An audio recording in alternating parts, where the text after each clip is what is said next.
Everyone, कैसे हो सब? बढ़िया, सब मस्त मजे में। तो बच्चा, उम्मीद करती हूँ कि सभी बच्चे घर में होंगे स्वस्थ मस्त और थोड़ा थोड़ा सा पढ़ाई में व्यस्त, है ना?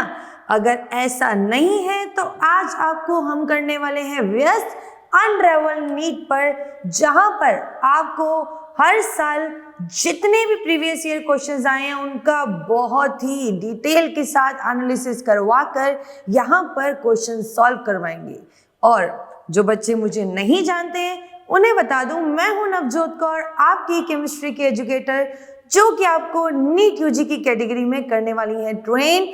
तो फटाफट से दिमाग के चक्षु खोलकर और कॉपी पेन निकाल कर शुरू कर लो मेरे साथ कहानी मेरी ज़बानी।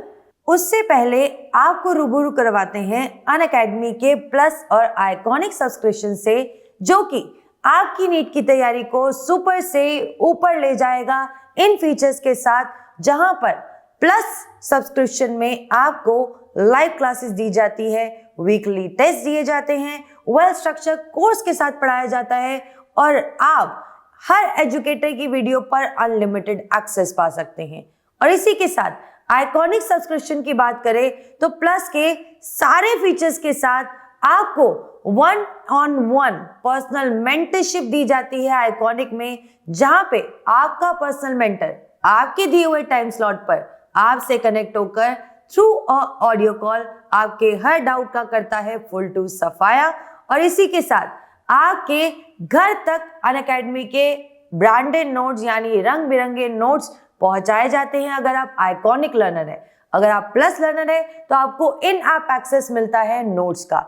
और अगर आप प्लस और आइकॉनिक लर्नर बनना चाहते हैं तो आपके सामने 6 मंथ, 12 मंथ और 18 मंथ का सब्सक्रिप्शन अवेल आप कर सकते हैं नवजोत 10 कूपन कोड का इस्तेमाल कर, जहां पर अगर आप नवजोत 10 कूपन कोड लगाते हैं तो आपको किसी भी कोर्स में 10% का डिस्काउंट आप पा सकते हैं। तो अपनी तैयारी को सुपर से ऊपर बनाइए, एक वेल स्ट्रक्चर कोर्स के साथ अपनी नीट की तैयारी को परफेक्ट नीट के दरवाजे तक पहुंचा के आइए।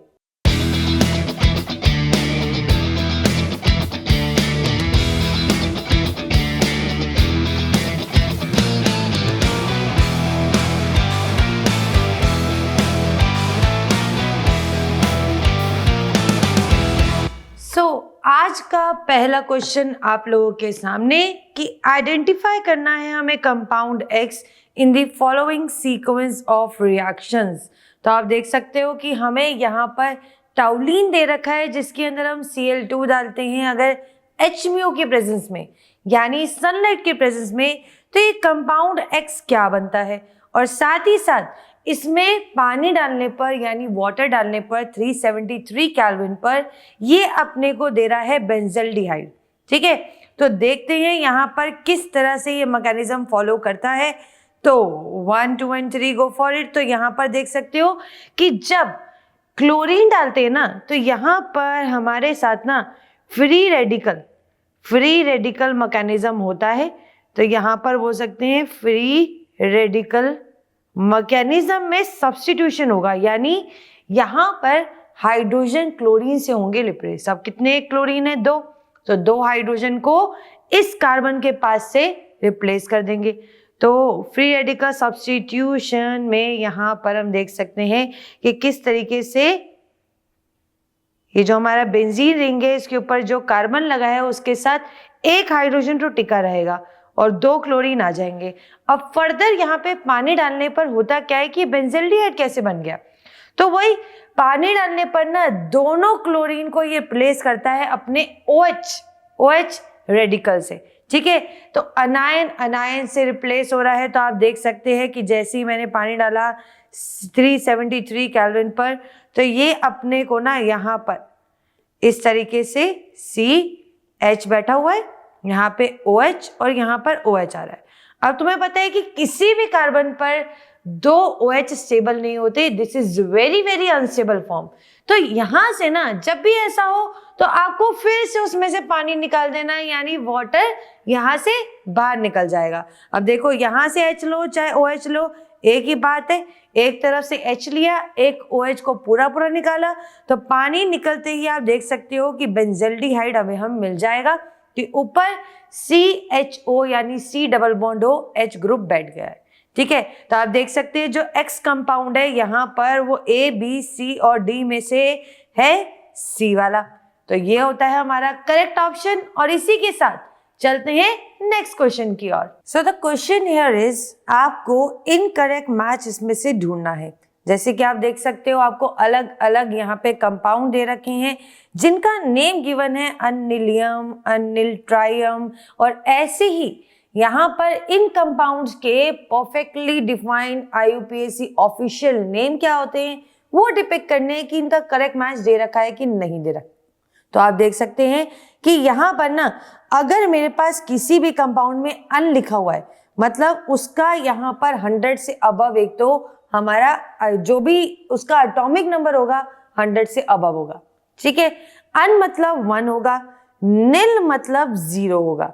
ठीक है, बाकी आगे आगे चलते जाते हैं और देखते जाते हैं। तो आप देख सकते हैं कि यहाँ पर अन है, निल है, फिर अन है, यानी 101 होगा और इसका ऑफिशियल नेम मेंडलीवियम ही है।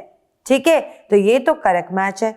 अब देख सकते हो अनिलट्रियम बोल रखा है तो 103 हो जाएगा, अन के लिए 1, निल के लिए 0 और ट्राई के लिए 3, तो ये भी लॉरेंशियम ही कहलाता है। अब बारी आती है सी मैच की, तो देखो अनिल हेक्सियम यानी अनिल हेक्सियम यानी 6, तो यहां पर आप देख सकते हो कि ये कंपाउंड सी बॉर्जियम नहीं कहलाता है। दिस इज रॉन्ग, क्योंकि इस कंपाउंड का नाम होता है रॉ एंड जीनियम। ठीक है, अब यहां पर सी बॉर्जियम किसके लिए होता है, यहाँ पे 1010 के लिए। ठीक है, जिसको हम अनिलियम बोलेंगे। ठीक है, अब यहाँ पे अनियम जो है हमारा ये 111 है, जिसको डार्क स्टेडियम ही बोला जाता है। ठीक है, तो ये भी करेक्ट है। तो इनकरेक्ट कौन सा था, सी का थर्ड से मैच। तो यहां पर आप देख सकते हो कि ए ऑप्शन करेक्ट हो जाएगा कि ये हमारा इनकरेक्ट मैच है। ठीक है, अब चलते हैं इसी के साथ नेक्स्ट क्वेश्चन की ओर। So the question here is, आपको इलेक्ट्रोलिसिस करवाना है डाइल्यूट सल्फ्यूरिक एसिड का प्लैटिनम इलेक्ट्रोड को यूज करके। तो देखिए डाइल्यूट मतलब उसमें पानी भी है, सल्फ्यूरिक एसिड भी है, दोनों को इलेक्ट्रिक करंट की प्रेजेंस में हमें ब्रेक करना है यानी आयोनाइज करना है, और देन ये बताना है कि क्या प्रोडक्ट ऑब्टेन्ड होगा एनोड की तरफ। ठीक है, तो फटाफट से देखते हैं। हमारे पास सल्फ्यूरिक एसिड है H2SO4, अगर इसमें एक्वस मीडियम में डिप करती हूँ तो ये आयोनाइज हो जाता है 2H पॉजिटिव और SO4 2 नेगेटिव में। अब साथ में यहाँ तो पानी भी बैठा है ना, तो पानी को हम यहाँ पे अगर आयोनाइज कर रहे हैं तो वो भी H पॉजिटिव और OH नेगेटिव देने वाला है। तो सबसे पहले हम जो रिएक्शन लिखने वाले हैं वो लिखने वाले हैं एनोड की ओर। तो एनोड पे बेटा होता क्या है, हमेशा ऑक्सीडेशन। आपको लोन से याद रखना है कि लेफ्ट हैंड साइड जो सेल रिप्रेजेंटेशन हम करते हैं उसमें लेफ्ट हैंड साइड O से ऑक्सीडेशन होता है, कहां पर, एनोड पर। ठीक है, तो यहां पर मैंने पकड़ा एनोड को, बिठाया हमारे वाटर को, वाटर ने क्या किया, यहाँ पर इलेक्ट्रॉन लूज करने शुरू करे। अब वाटर के ना यहाँ पर हमने लिए हैं 2 मोल्स, तो ये 4H पॉजिटिव आयन यहाँ पर जनरेट कर रहा है और O2 गैस लिबरेट कर रहा है। अब जितना पॉजिटिव चार्ज है ना उतना ही इलेक्ट्रॉन ये लूज करेगा ताकि ये दोनों तरफ से न्यूट्रल हो जाए। इस तरफ न्यूट्रल है, इस तरफ न्यूट्रल बनाने के लिए मैं 4 इलेक्ट्रॉन इस साइड ऐड कर दूंगी ताकि 4 पॉजिटिव चार्ज हाइड्रोजन का न्यूट्रलाइज हो जाए 4 इलेक्ट्रॉन से। अब आप यहाँ पे देख सकते हैं जो गैस एमिट हो रही है वो ऑक्सीजन है जो एनोड साइड पे एमिट हुई है।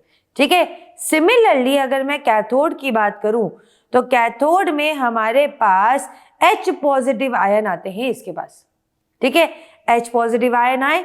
अब H पॉजिटिव आयन ने क्या करना है बेटा, यहाँ पर H पॉजिटिव आयन ने यहाँ पर इलेक्ट्रॉन गेन करने हैं, तो ये एक इलेक्ट्रॉन गेन कर कर हाइड्रोजन गैस बनाना चाहेगी, पर हाइड्रोजन गैस में तो 2 एटम है, तो यहाँ पर ना इसके 2 आयन रिलीज करो और इसके साथ ही इसके 2 इलेक्ट्रॉन ऐड कराओ ताकि दोनों 2 पॉजिटिव चार्ज हाइड्रोजन के और इलेक्ट्रॉन के 2 नेगेटिव चार्ज दोनों आपस में न्यूट्रलाइज हों और हाइड्रोजन गैस के बराबर चार्ज दे दे। ठीक है, तो यहाँ पर आप देख सकते हो कि कैथोड पे हाइड्रोजन गैस हो रही है अमिट। ठीक है, तो अब तुमसे पूछा है एनोड पे कौन सी अमिट हो रही है, तो करेक्ट ऑप्शन हो जाएगा बी वाला, दैट इज ऑक्सीजन गैस। और इसी के साथ आपका इलेक्ट्रोलिसिस वाला क्वेश्चन भी यहाँ होता है समाप्त। बढ़ते हैं नेक्स्ट क्वेश्चन की ओर। So the question here is, आपको पूछा है कि ऑक्सीडेशन स्टेट में और नंबर में क्या चेंज आता है ओनली अबाउट कार्बन। जब इस रिएक्शन को हम यहाँ पे एनालाइज कर रहे हैं तो आप देख सकते हैं कि मेरे पास ये रिएक्शन गिवन है, CH4 गैसियस फॉर्म में है, फ्लोर क्लोरीन हम इसमें डाल रहे हैं और ये लिक्विड फॉर्म में हमें कार्बन टेट्रा क्लोराइड बनाकर दे रहा है और साथ में 4 मोल्स HCl के। ठीक है, अब इसमें आपको सिर्फ और सिर्फ करना है एनालाइज कार्बन की ऑक्सीडेशन स्टेट को। ठीक है, यहां पकड़ो कार्बन को, यहां पकड़ो कार्बन को, तो CH4 है, इसको मान लो X। अब 4 एटम हाइड्रोजन के बैठे हैं, +1 स्टेट में हाइड्रोजन होता है, टोटल इस कंपाउंड के ऊपर ना 0 ऑक्सीडेशन स्टेट है, तो हमेशा न्यूट्रल को 0 से इक्वेट करके चलना है। ठीक है, तो x + 4 = 0 आ गया, तो x = -4 आ गया, यानी इसकी ऑक्सीडेशन स्टेट यहाँ पे -4 है। क्लियर। अब यहाँ पे हमारे प्रोडक्ट साइड पे भी कार्बन टेट्राक्लोराइड है। अब इसमें आप देख सकते हो सेम मेथड से आपको निकालनी है यहाँ पे ऑक्सीडेशन स्टेट, कि कार्बन की निकालनी है तो उसको एक्सलेट करो। 4 एटम क्लोरीन के बैठे हैं और क्लोरीन की फिक्स्ड है, -1 ऑक्सीडेशन स्टेट होती है और टोटल इसके ऊपर चार्ज है न्यूट्रल, यानी 0 से इक्वेट करो।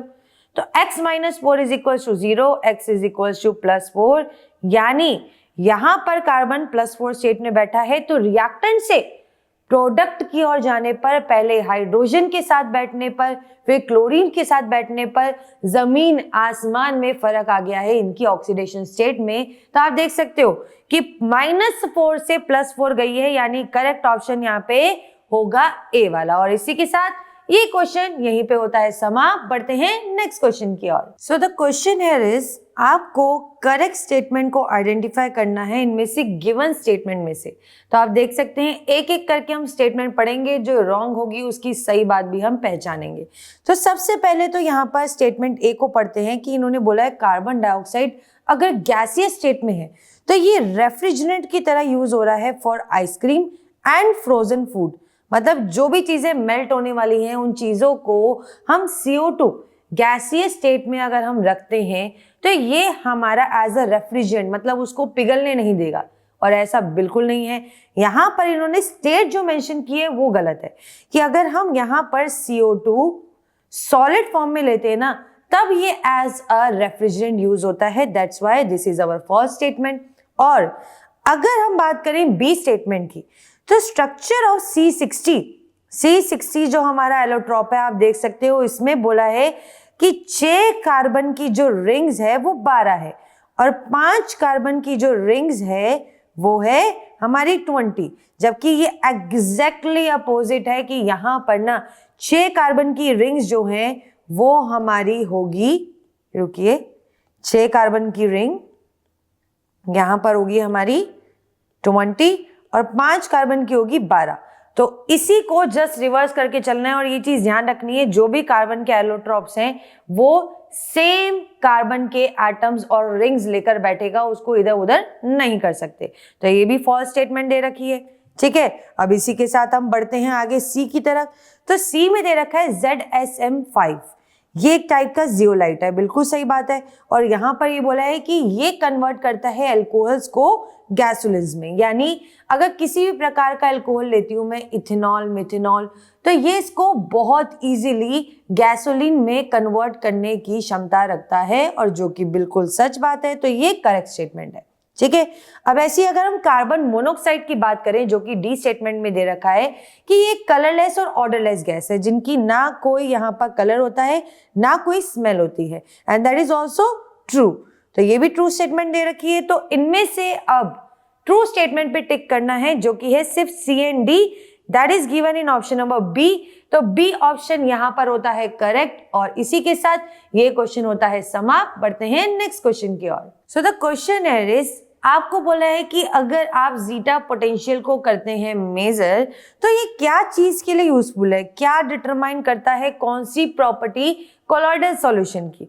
तो यहाँ पर अगर मैं बात करूं साइज, विस्कोसिटी एंड सॉल्युबिलिटी, इसका इससे कोई लेना देना नहीं है। अब यहाँ पर हम ए ऑप्शन को करते हैं टिक, यानी जितना ज्यादा जीटा पोटेंशियल हमारा पॉजिटिव बढ़ता है या नेगेटिव होता है, मतलब लार्ज पॉजिटिव है या फिर लार्ज नेगेटिव है, तो यहां से बहुत इजीली हम कोलॉइडल सॉल्यूशन की स्टेबिलिटी निकाल सकते हैं। क्योंकि जैसे जीटा पोटेंशियल निकालने लगते हैं ना, तो एक सिमिलरली चार्ज और हमारे एडजेसेंट जो लेयर्स होती है ना, उनके बीच में बहुत ज्यादा रिपल्सिव इंटरेक्शंस होती है, और उसी के साथ साथ मॉलिक्यूल के बीच में हमारी वंडरवॉल इंटरेक्शन हो रही होती है और वो अट्रैक्टिव होती है। तो ये जो इलेक्ट्रिकल डबल लेयर बनती है ना, इसके कारण यहाँ पर हमारा कंपाउंड बहुत ज्यादा स्टेबल होता जाता है अगर वो लार्ज नेगेटिव या फिर लार्ज पॉजिटिव जीटा पोटेंशियल की वैल्यू दे दे। ठीक है, तो इसी के साथ यहाँ पर लार्ज, अगर जितना ज्यादा जीटा पोटेंशियल होगा उतना ज्यादा स्टेबिलिटी होगी, ये पॉइंट मार्क कर लो। और इसी के साथ ए ऑप्शन यहाँ पे होता है करेक्ट। बढ़ते हैं नेक्स्ट क्वेश्चन की ओर। So the question here is, आपको दे रखी है एक रिएक्शन जिसमें दो क्लोरीन के गैसियस एटम्स मिलकर बना रहे हैं उसी का गैसियस मॉलिक्यूल। तो आपको इसमें से करेक्ट ऑप्शन बताना है कि इस रिएक्शन के अकॉर्डिंग हमारा डेल्टा H यानी एंथैल्पी ऑफ रिएक्शन, या और यहाँ पर डेल्टा S यानी एंट्रोपी ऑफ रिएक्शन पे क्या फर्क पड़ता है, क्या ये ग्रेटर देन 0 होगी, लेस देन 0 होगी, किस फैक्टर के ऊपर देखेंगे। तो देखिए यहाँ पर अगर मैं दो क्लोरीन एटम से एक मॉलिक्यूल बना रही हूँ, ठीक है, तो यहाँ पर ना स्टेबिलिटी जो है ना कंपाउंड की वो डिक्रीज हो जाती है। ठीक है, और डिक्रीज होती है तो यहाँ पर हमारी रिलीज होती है हीट, यानी हीट होगी रिलीज, यानी ये एक तरह से एक्सोथर्मिक रिएक्शन है जहां पे एक दो हमारे क्लोरीन एटम्स को आपस में मिलाकर हम मॉलिक्यूल बनाना चाह रहे हैं, तो हमें थोड़ी बहुत हीट देनी भी पड़ सकती है और निकलेगी भी, पर निकलेगी ज्यादा, क्योंकि यहाँ पर जब दोनों एक दूसरे से कोलाइड करेंगे और मॉलिक्यूल बनाएंगे तो स्टेबिलिटी कम हुई पर रिलीज होगा हीट और एक्सोथर्मिक रिएक्शन होगा। और एक्सोथर्मिक रिएक्शन मतलब डेल्टा H जो है हमारा एंथैल्पी ऑफ रिएक्शन है कि हीट का निकलना वो लेस देन 0 होगा, क्योंकि ये तो नेगेटिव ही आएगा। अगर हीट निकल रही है तो नेगेटिव रहता है हमारा एंथैल्पी। ठीक है, अगर एंडो होता तो हमें हीट देनी पड़ती, तब मैं डेल्टा H को पॉजिटिव लिखती और ग्रेटर देन 0 लिखती। ठीक है, अब यहां पर हम डेल्टा S की बात करें तो बात करें डेल्टा S की। डेल्टा S होता है एंट्रोपी।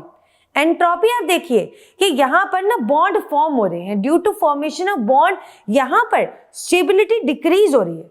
स्टेबिलिटी डिक्रीज हो रही है कि पहले दो अलग अलग एटम्स एक छोटे से कंटेनर में उधम मचा रहे थे, अब वही दो एटम मिलकर एक मॉलिक्यूल बन गए हैं, तो एक ही साथ घूमेंगे ना पूरे बीकर में। तो यहां पर एंट्रोपी मतलब डिग्री ऑफ रैंडमनेस कम हो जाती है। अब भैया मोमेंट कम है तो डेल्टा S की वैल्यू भी यहां पर लेस देन होगी 0। Clear, due to bond formation की वजह से स्टेबिलिटी कम हो जाने की वजह से डिग्री ऑफ रैंडमनेस भी जो कम हो गई है। ठीक है, तो यहां पर आप देख सकते हैं कि करेक्ट ऑप्शन आएगा कि दोनों की वैल्यू ही लेस देन 0 होनी चाहिए, तभी ये रिएक्शन हो पाएगी। और इसी के साथ बी ऑप्शन आता है करेक्ट। बढ़ते हैं नेक्स्ट क्वेश्चन की ओर। So the question here is, आपको बोला है कि नंबर ऑफ फैराडेज यानी कितना चार्ज रिक्वायर्ड होगा ताकि हम प्रोड्यूस कर पाए 20 ग्राम ऑफ कैल्शियम को फ्रॉम मोल्टन कैल्शियम क्लोराइड, जिसका एटॉमिक मास भी हमें दे दिया गया है किसका, कैल्शियम का 40 ग्राम पर मोल।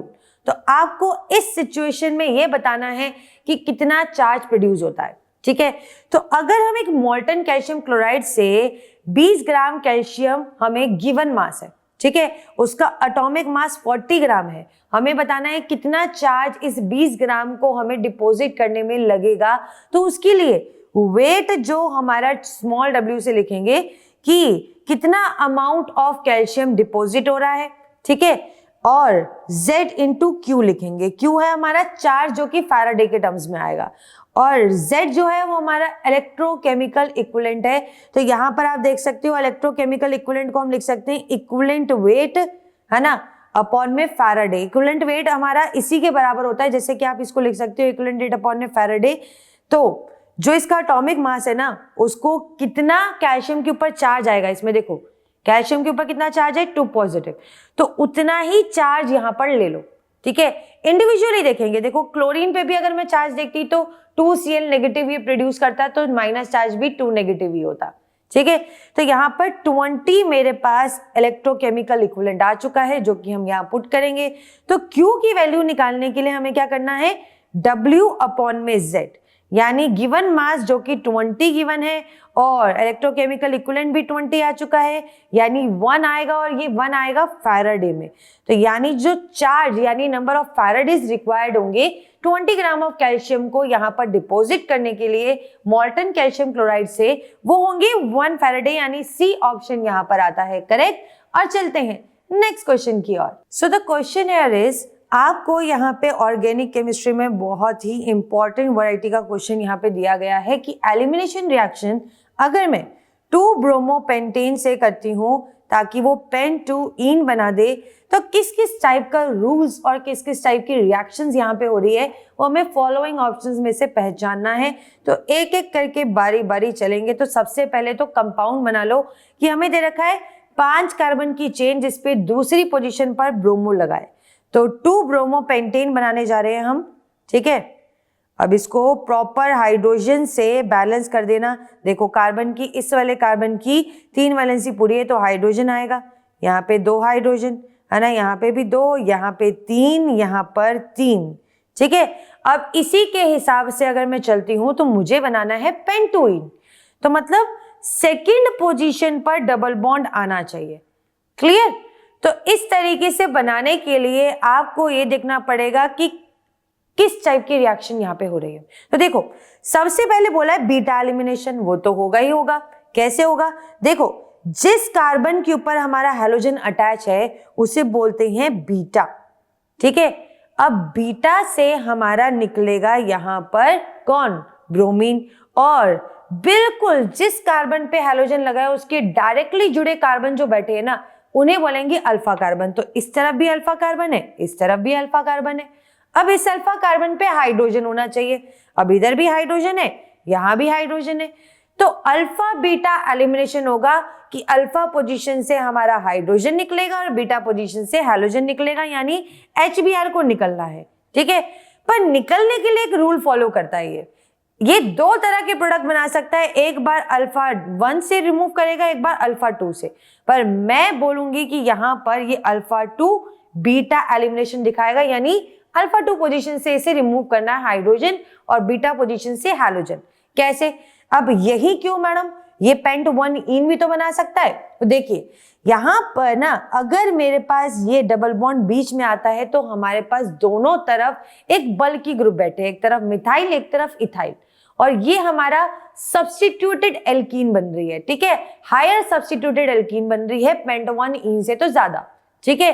तो मेजर प्रोडक्ट ना अकॉर्डिंग टू मेजर प्रोडक्ट, ये कौन से रूल के हिसाब से, या तो इसे ZSEF रूल बोल लो या सेटजेफ रूल बोल लो, एक ही बात है, दोनों की स्पेलिंग अलग है, ध्यान से लिख लेना। ये ZSEF रूल को फॉलो करता है या फिर सेटजेफ रूल को फॉलो करता है, ठीक है। तो दोनों में से एक भी आपसे पूछा जा सकता है, तो दोनों पे आपकी कमांड होनी चाहिए, तो A और B तो दोनों ही करेक्ट है। अब आते हैं, क्या यहाँ पे डिहाइड्रो हैलोजिनेशन हो रहा है, बिल्कुल हो रहा है। अल्फा पोजीशन से हाइड्रोजन का रिमूव होना, बीटा पोजीशन से हैलोजन का रिमूव होना, तो ये भी बिल्कुल करेक्ट, हमें रिएक्शन का टाइप दे रखा है। अब C टाइप और D टाइप बोल रखा है कि डिहाइड्रेशन हो रहा है। डिहाइड्रेशन मतलब क्या, पानी का निकलना। अब पानी तो यहाँ पे बिल्कुल नहीं निकल रहा है ना, हमारा यहाँ पे जो निकल रहा है वो है हाइड्रोजन और ब्रोमीन, यानी हैलोजन और हाइड्रोजन, ठीक है। तो ये हो गया रॉन्ग। तो इनमें से करेक्ट कौन कौन सा है, A, B और C। तो देख सकते हैं हम A, B और C हमें C ऑप्शन में दे रखा है, और इसी के हिसाब से मेजर प्रोडक्ट बनाते हुए आपको रूल को डिफाइन करते हुए इस रिएक्शन को कैरी फॉरवर्ड करना है, जिसके हिसाब से हमारा C ऑप्शन आता है करेक्ट, और ये क्वेश्चन होता है यहाँ पे खत्म। बढ़ते हैं नेक्स्ट क्वेश्चन की ओर। So the question here is, आपको बोला गया है कि HCl पास किया गया है हमारे सॉल्यूशन से, और अलग अलग 3 टाइप के आयनिक कंपाउंड्स हैं, जैसे कि calcium chloride, magnesium chloride, NaCl। अब यहाँ पर कौन सा कंपाउंड जल्दी क्रिस्टलाइज हो रहा है ये हमें बताना है। क्रिस्टलाइज मतलब क्रिस्टल बनने चाहिए, क्रिस्टल बनने चाहिए मतलब वो जल्दी सॉल्युबल नहीं होना चाहिए, उसकी कुछ ना कुछ अमाउंट में प्रेसिपिटेट बाहर रह जाने चाहिए, इनफैक्ट क्रिस्टल रहने चाहिए बाहर। ठीक है, तो यहाँ पर ऐसे क्वेश्चन को अटेम्प्ट करने के लिए हमें फजान रूल की चाहिए हेल्प, जिसमें आप देख सकते हो 3 आयनिक कंपाउंड में जिसमें सबसे ज्यादा कोवेलेंट कैरेक्टर होगा ना, ठीक है, सीसी करके लिख रही हूं मैं, कोवेलेंट कैरेक्टर जिसका सबसे ज्यादा होगा वो कंपाउंड ना हमारा क्या होगा, आयन ज्यादा प्रोड्यूस नहीं करेगा। अब आयन ज्यादा प्रोड्यूस नहीं करेगा, अच्छे से आयोनाइज नहीं होगा, तो सॉल्युबल नहीं होगा, तो इस कंपाउंड की सॉल्युबिलिटी क्या होगी बेटा, लो होगी। ठीक है, कंपाउंड की सॉल्युबिलिटी होगी लो। अब सॉल्युबिलिटी लो है तो यहां पर ये जल्दी से जल्दी क्रिस्टल बनाएंगे। इन तीनों में से कौन सबसे जल्दी क्रिस्टल बनाने वाला है वो अपने को पता लगाना है। तो कोवेलेंट कैरेक्टर दिखाने के लिए हमें ये देखना है कि कोई भी कंपाउंड में कोवेलेंट कैरेक्टर कम है या ज्यादा है, तो सिर्फ 2 फैक्टर्स पे ध्यान रखना है। जैसे कि आप इन तीनों कंपाउंड को नोटिस करो तो इनमें अनायन तो सब जगह सेम है, क्लोरीन क्लोरीन क्लोरीन। कैटायन में फर्क है, तो कैटायन को यहाँ पे लपेट दो। देखो यहाँ पे कैल्शियम 2 पॉजिटिव है, Mg2 पॉजिटिव है और Na पॉजिटिव है। अब कोवेलेंट कैरेक्टर किस आयनिक कंपाउंड में ज्यादा है, उसमें कैटायन को देखने के लिए ये देखना है कि उसका साइज सबसे छोटा होना चाहिए सब में बैठे हुए में, और चार्ज सबसे ज्यादा होना चाहिए। ठीक है, अब ये सोडियम तो +1 चार्ज लेके बैठा है, दूसरे के कंपैरिजन में तो साइज तो छोटा है, तो ये तो यहीं के यहीं रेस से बाहर हो जाता है। अब यहाँ पर इन दोनों में लगती है रेस, और इस रेस को लगाने के लिए आपको पता है कि आपको अल्कलाइन अर्थ मेटल्स की साइज की सीरीज याद होनी चाहिए, जिसका मैं आपको यहाँ पर एक हिंट दे देती हूँ कि बेटा मांगे, कार, स्कूटर और बाप राजी या रोए, ये तुम्हारे कर्मों पे करता है डिपेंड, है ना। तो यहाँ पर साइज हमारा बढ़ता जाता है डाउन द ग्रुप, है ना। तो यहाँ पर मैग्नीशियम है और कैल्शियम है, तो कैल्शियम का साइज तो बड़ा आ रहा है और मैग्नीशियम का साइज छोटा आ रहा है, और चार्ज ज्यादा है। दोनों का चार्ज बेशक से बराबर है, पर साइज के रिस्पेक्ट में मैग्नीशियम ओवरकम कर गया, यानी इसमें कोवेलेंट कैरेक्टर ज्यादा शो होगा। यानी ये बंदा जब आयनिक कंपाउंड बना रहा है तो कोवेलेंट कैरेक्टर ज्यादा दिखा रहा है, यानी आयंस कम प्रोड्यूस कर रहा है। आयंस कम प्रोड्यूस कर रहा है मतलब सॉल्युबल कम होगा, सॉल्युबल कम होगा मतलब क्रिस्टलाइज जल्दी हो जाएगा, जो कि क्वेश्चन में पूछा है। ठीक है, तो करेक्ट ऑप्शन आ जाएगा सिर्फ इन तीनों कंपाउंड में से MgCl2 ही होने वाला है क्रिस्टलाइज। तो ए ऑप्शन यहाँ पे जाता है करेक्ट। बढ़ते हैं नेक्स्ट क्वेश्चन की ओर। So the question here is, आपको हाइड्रोलिसिस करना है सुक्रोज का, एंड फर्दर ये हमारे 2 सिमेट्रिकल कंपाउंड्स में डिवाइड हो रहा है, जो कि है ग्लूकोज एंड फ्रक्टोज। तो यहाँ पे सुक्रोज का जो जनरल फॉर्मूला होता है ना बेटा, वो होता है C12H22O11। इसमें जैसे ही पानी डालेंगे और इसको सिमेट्रिकली 2 पार्ट्स में डिवाइड करते हैं ना, तो ये C6H12O6 हमारे ग्लूकोज और फ्रक्टोज दोनों का सेम मॉलिक्यूलर फॉर्मूला देता है, पर ग्रुप्स की ओरिएंटेशन की वजह से इनका नाम अलग अलग पड़ा है। ठीक है, हमें इतनी डीप तक नहीं जाना है, हमें ये देखना है कि इक्विलिब्रियम कांस्टेंट जो कि Kc की वैल्यू आपको यहाँ पे क्वेश्चन में गिवन है, जो कि है 2 × 10⁻13, एंड साथ ही साथ मेरे बच्चा पार्टी यहाँ पर ना आप देख सकते हैं कि 300 केल्विन टेम्परेचर आपको दे रखा है। ठीक है, और वैल्यू ΔG0 यानी स्टैंडर्ड गिब्स फ्री एनर्जी की वैल्यू आपको दे रखी है। तो ΔG0 की जो वैल्यू है, इसका एक एग्जैक्ट फॉर्मूला है कि सेम टेम्परेचर पर अगर आपको स्टैंडर्ड गिब्स फ्री एनर्जी निकालना है तो माइनस साइन को बिल्कुल नहीं भूलना है। R जो हमारे यूनिवर्सल गैस कांस्टेंट है, T टेम्परेचर अपने को केल्विन में लेना है। ठीक है, नेचुरल लॉन और उसके अंदर Kc इक्विलिब्रियम कांस्टेंट आएगा। अब ये सारी वैल्यूज आपको क्वेश्चन में गिवन है, जैसे कि R की वैल्यू आप रखेंगे 8.314 केल्विन पर मोल।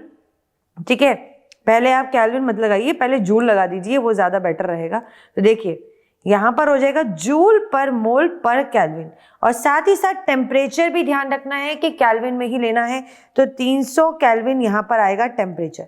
ठीक है, साथ ही साथ Kc के अंदर जब हम वैल्यू पुट करेंगे तो 2 × 10⁻13 दे रखी है। तो आप देख सकते हो ऑप्शन नंबर A और B में 3, 4 अलग अलग वैल्यू दे रखी है, तो यहीं के यहीं रद्द हो जाते हैं। अब आते हैं सी और डी में, दोनों में एग्जैक्टली सेम वैल्यूज पुट करी गई है, बस फर्क है साइन का। और स्टैंडर्ड गिब्स फ्री एनर्जी की वैल्यू माइनस आनी चाहिए ताकि हमारी रिएक्शन स्पॉन्टेनियस हो पाए, रिएक्शन हो पाए, ठीक है। उसके लिए करेक्ट ऑप्शन आता है सी वाला, और इसी के साथ ये क्वेश्चन होता है यहाँ पे समाप्त। बढ़ते हैं नेक्स्ट क्वेश्चन की ओर। So the question here is, आपको रेट कांस्टेंट दे रखा है हमारे फर्स्ट ऑर्डर रिएक्शन के लिए 4.606 इंटू 10 की पावर -3 सेकेंड इनवर्स, और इसी सेकेंड इनवर्स से पता लगता है कि जो फर्स्ट ऑर्डर रिएक्शन के लिए रेट कांस्टेंट दे रखा है, अगर नहीं भी दे रखा होता ना फर्स्ट ऑर्डर रिएक्शन वाली टर्म, तो हमें यहाँ पर इसी यूनिट से पता लगता है कि के की वैल्यू यहाँ पे फर्स्ट ऑर्डर रिएक्शन के लिए, और हमें फॉर्मूला वही इस्तेमाल करना है, ठीक है। अब आपको ये बताना है कि कितना टाइम रिक्वायर्ड होगा जब हम 2 ग्राम रिएक्टेंट को रिड्यूस कर लेकर आ रहे हैं 0.2 ग्राम तक, ठीक है। तो सबसे पहले तो यहाँ पर हम फर्स्ट ऑर्डर रिएक्शन के लिए फॉर्मूला लिखते हैं जो टाइम निकालने के लिए यूज होता है कि टाइम इज इक्वल्स टू 1 में के, यानी 1 में rate constant into natural log, जिसमें इनिशियल क्या मास बैठा हुआ था जिसको C0 से डिनोट कर रही हूँ, और फाइनल रिड्यूस होके कितना बचा वो लिखेंगे जिसको CT से डिनोट कर रही हूँ, ठीक है। तो यहाँ पर k की वैल्यू दे रखी है 4.606 इंटू 10 की पावर -3। अब इस नेचुरल लॉग को जब लॉगैरिथम में हम कन्वर्ट करेंगे, जिसकी बेस में हमारा 10 आता है, तो साथ में आ जाता है 2.303, और इसको लॉग में कन्वर्ट कर दिया, अब इसके बेस में 10 है, ठीक है। साथ में हम देख सकते हैं कि इनिशियल जो हमारा मास था वो 2 ग्राम था, जो फाइनल है रिड्यूस होके बना है वो 0.2 है, तो इसे कैंसिल करके ऊपर आ गया 0, ये इससे कैंसिल, log 10, तो ये पूरा इससे कैंसिल होके 2 आ रहा है, तो आ रहा है 1/2 इंटू 10 की पावर -3 log में यहाँ पर 10, और log 10 की वैल्यू तो सभी को पता है कि ये होती है 1 के बराबर, ठीक है। तो यहाँ पर ये जो पूरा आएगा इसको हम सॉल्व करेंगे तो आंसर हमारा सेकंड्स में आएगा, क्योंकि रेट कांस्टेंट हमारा क्या है, सेकंड इनवर्स में था, क्लियर। तो इसको सॉल्व करने पर हमारे पास 500 सेकंड आंसर आएगा, जो कि हमारे ए ऑप्शन में दिया है, और इसी के हिसाब से हम जस्ट इस फॉर्मूले को पुट कर नेचुरल लॉग को हम लॉगरिथम बेस 10 में कन्वर्ट कर यहाँ पे इजिली क्वेश्चन को कर सकते हैं क्रैक। और इसी के साथ चलते हैं नेक्स्ट क्वेश्चन की ओर। So the question here is, आपको 2 तरह के मिक्सचर दे रखे हैं, एक तो नाइट्रोजन, दूसरा आर्गन गैसेस, ठीक है। इनको हमने एक सिलेंडर में पुट किया है जिसमें 7 ग्राम तो नाइट्रोजन गैस है और 8 ग्राम आर्गन है, ठीक है। टोटल प्रेशर आपको मिक्सचर का जो इन दोनों के गैसेस को सिलेंडर में पुट करने के बाद आया है वो आ रहा है 27 बार, और आपको पार्शियल प्रेशर निकालना है नाइट्रोजन का, ठीक है। दोनों के एटॉमिक मासेस आपको गिवन है 14 एंड 40 रिस्पेक्टिवली। अब देख सकते हैं आप कि आपको पार्शियल प्रेशर नाइट्रोजन का निकालने के लिए करना क्या है। तो देखिए, हमें ना यहाँ पर डाल्टन लॉ का इस्तेमाल करना है, डाल्टन पार्शियल प्रेशर लॉ का, ठीक है, जो कि ये बोलता है कि अगर आपको एक इंडिविजुअल, जैसे मुझे पार्शियल प्रेशर निकालना है किसका, नाइट्रोजन गैस का, तो मैं पार्शियल प्रेशर नाइट्रोजन गैस का लिखूंगी, ठीक है। उसी का मोल फ्रैक्शन लूंगी पूरे सॉल्यूशन में, पूरे मिक्सचर में, पूरे सिलेंडर के अंदर, और टोटल वेपर प्रेशर हमारा यहाँ पे टोटल प्रेशर पूरे मिक्सचर का जो सॉल्यूशन में है वो हम इससे इंटू कर देंगे, ठीक है। अब अगर आपको मोल फ्रैक्शन की मैं बात बताऊं ना, तो मोल फ्रैक्शन क्या होता है कि उसी जिसी का मोल फ्रैक्शन निकाल रहे हैं उसी के number of moles, total number of moles जो पूरे सिलेंडर में बैठे हैं उससे डिवाइड कर दो। जैसे कि आप देख सकते हो, number of moles of nitrogen upon में नंबर ऑफ मोल्स नाइट्रोजन की भी लेंगे, और कौन है हमारे सिलेंडर में, आर्गन, उसके भी लेंगे, ठीक है, और डिवाइड इनटू कर देंगे इससे पीटी से, क्लियर। अब देखो, नंबर ऑफ मोल्स मतलब गिवन मास अपॉन में एटॉमिक मास या मोलर मास अगर मॉलिक्यूल है तो, अब नाइट्रोजन का तो मॉलिक्यूल है, तो यहाँ पे इसका गिवन मास कितना है, 7 ग्राम।